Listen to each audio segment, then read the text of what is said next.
Everything's stacked against ground nesting birds really, so disturbance is a huge, huge problem for them. The reason that they're in decline is an increase in predators.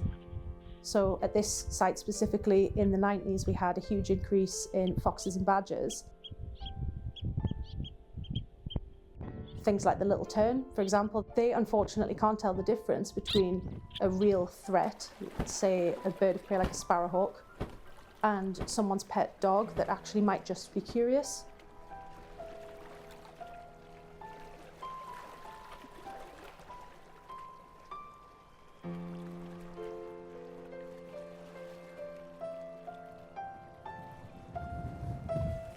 I have an amazing granddad who really loves British wildlife, and I've sort of followed in his footsteps really.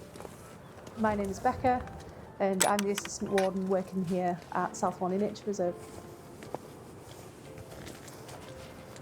South Walney is an amazing place. It's the largest of the islands of Furness, and we are at the western end of Morecambe Bay in the Irish Sea.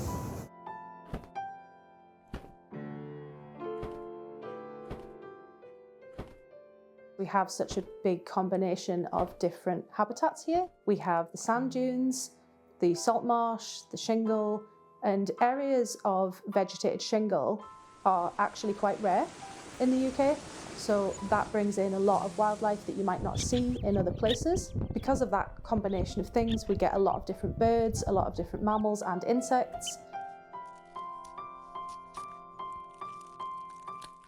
Nesting season is a big thing to prepare for. It's a really big part of our year here. It starts sort of March, April time, and it can go right the way through until August. People should start really being mindful anytime from February, March onwards, because that's when the birds start to pair up. And you'll see them, when you pay attention, when you're walking on the beaches, you will see that the birds are, instead of in big flocks, they're often in pairs, especially the gulls, because they're quite early. And that's when you've noticed really that the season has begun and it's time to be a bit more mindful of your surroundings.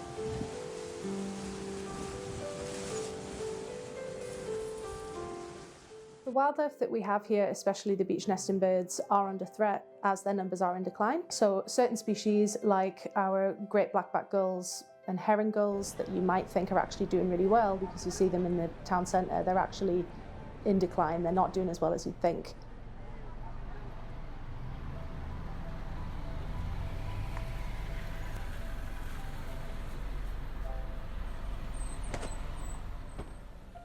At South Walney, there's a fair few species that are impacted by disturbance. Things like oyster catchers, ring plovers, little terns that we have nesting here. They unfortunately are often disturbed on their roost by people getting too close. A lot of the time it's just people wanting to have a look and it's innocent, but the bird can't tell that, you know. Things like the little tern as well. For example, they travel thousands and thousands of miles to come here. They come back every single year to the same place to nest. And what they won't realise is that their route has become someone's favourite walking route, for example, and people don't notice them. Quite often it's not deliberate disturbance, it's if they have started walking through that area, they may not notice the nest. Our ground nesting birds, they have really well camouflaged eggs, which has evolved that way on purpose so that they can blend in, but the problem is that means that people don't see them. People need to be able to observe from a distance before walking through areas, especially during the nesting season.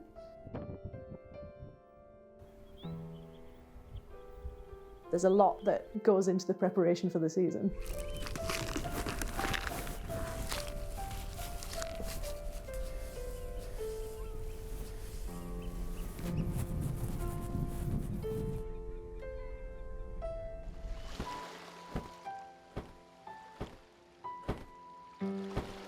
This area is really popular amongst the gulls, the small waders, and things like the oyster catchers, the dunnel and the turnstones, and the black-headed gulls, which is the species that we're trying to attract to these pens in this area.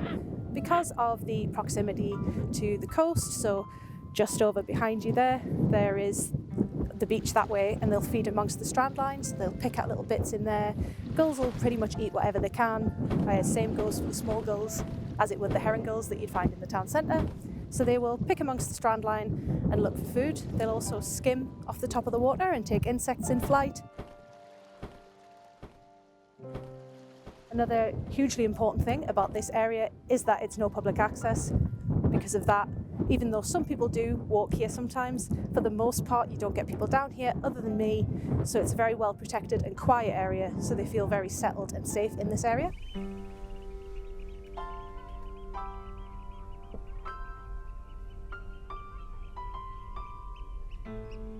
These decoys that we're using today, they were actually painted by participants from the Bay, a Blueprint for Recovery, which is a nature and wellbeing programme in Barrow.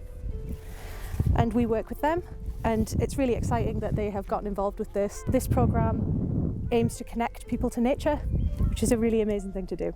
So what we do, we use these decoys, which are hollowed out, we fill them with sand, and we put them in pairs and separately, and that allows other birds to see them. When they fly over, they look for the colour, and they'll know that that's one of them, or at least they think it's one of them, so they'll land amongst them.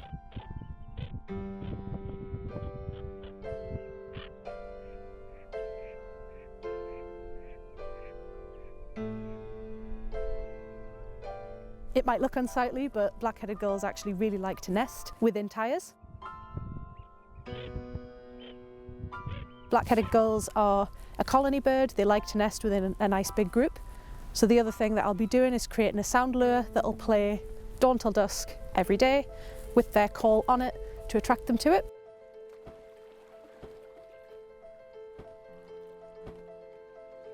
It's not just birds here, we also have a lot of different mammals here. We get things like badgers, we have otters and foxes. We also have the amazing grey seal colony, which in the 80s started with one individual. We've now got 500, so that's impressive. The grey seals here are funny because they're used to not seeing people because they actually rest on the other side of this fence. That's their haul out, as it's called.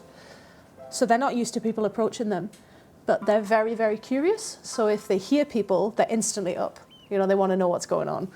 So when I take school groups around, it's quite funny because there'll be kids shrieking and laughing, and you'll just see these heads popping up from a safe distance and having a look and then straight back in. So I wouldn't be surprised if there is a seal in there somewhere. I haven't seen him yet.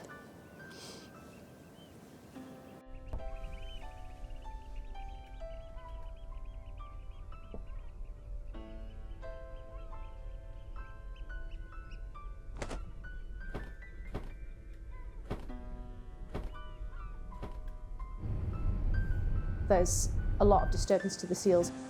Mostly it's recreational disturbance, so it is people walking on our beaches, potentially kayaking or paddleboarding. Unfortunately, people try to get too close to them, and because our seals are in an area of the reserve where there's no public access, it's a lot more stressful for them to come across people. So disturbing them is a huge problem because when they come up to land to rest, they need to digest their food, they need to rest, regain their energy. It's about energy expenditure from having to flee into the sea.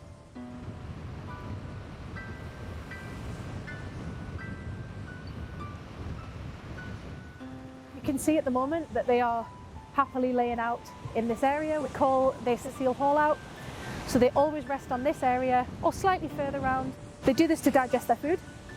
So they spend 2/3 of their life at sea and 1/3 of their life out on the shingle, and in this time they are digesting food, resting, or when they are breeding, they'll be up on the land with their pups.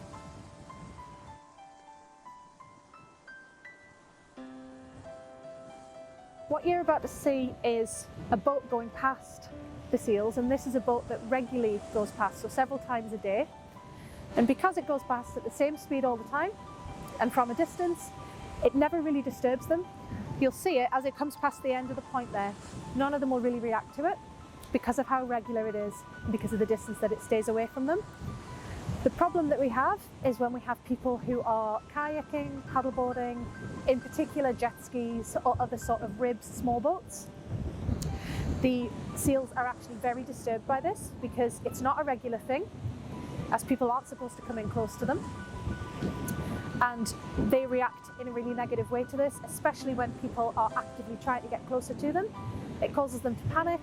They all surge into the water, and especially during pupping season, which is later in the year. So pupping season for our seals is about October, November time.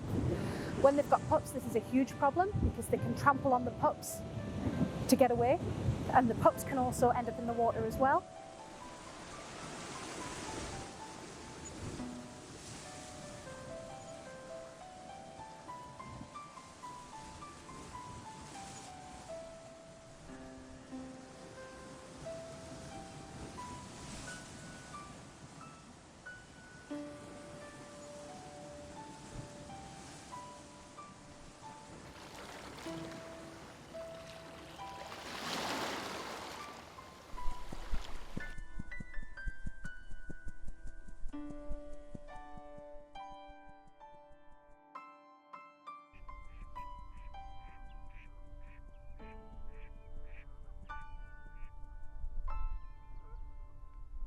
We always need to be mindful when we're watching wildlife, whether it is grey seals, whether it's birds, whatever it is, we need to make sure that we're watching respectfully.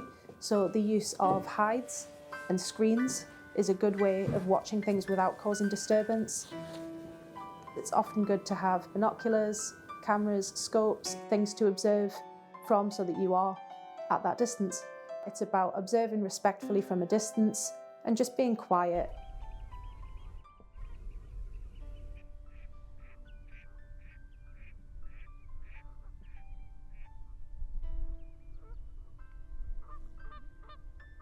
It's completely okay to be curious and to be excited to see these amazing animals because they are incredible.